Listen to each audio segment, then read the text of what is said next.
Budget ঘাটতি পূরণে সরকার বিদেশি ঋণের উপর বেশি নির্ভর করছে, যা ভবিষ্যতের জন্য উদ্বেগের। ডিবেট ফর ডেমোক্রেসির বিতর্ক অনুষ্ঠানে এসব কথা বলেছেন আইসিবির চেয়ারম্যান অধ্যাপক আবু আহমেদ।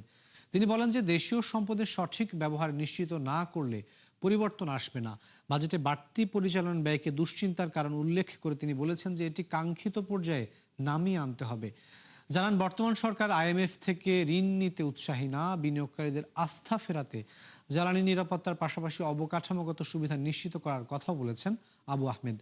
লাল ফিতার দৌরাত্ম্য, দুর্নীতি বন্ধ করা না গেলে বিনিয়োগ, কর্মসংস্থান ও জিডিপি প্রবৃদ্ধি অর্জন সম্ভব হবে না বলেও মন্তব্য করেছেন ডিবেট ফর ডেমোক্রেসির চেয়ারম্যান হাসান আহমেদ কিরণ। এর আগে বিপর্যস্ত অর্থনীতিকে পুনরুদ্ধারে এবারের বাজেট বিষয়কে বিতর্কে সরকারি দল হিসেবে ঢাকা কলেজ এবং বেসরকারি দল হিসেবে বিএফটিইউ এর শিক্ষার্থীরা অংশগ্রহণ করেছেন। আবার নতুন করে লোন নিতে হচ্ছে বাংলাদেশ ব্যাংক থেকে অথবা পাবলিকের থেকে, আবার বিদেশ থেকে।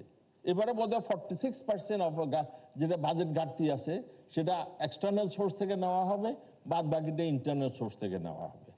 তো ওটাও আমাদেরকে খেয়াল রাখতে হবে যে how much money we are going to borrow from external sources, কারণ সেটার একটা এক্সট্রা বোঝা হতে পারে। সেটা হচ্ছে আপনার যদি এক্সচেঞ্জ রেট খোদা না করুক কখনো আপনার বিপক্ষে যায়, then you have to pay more and more money.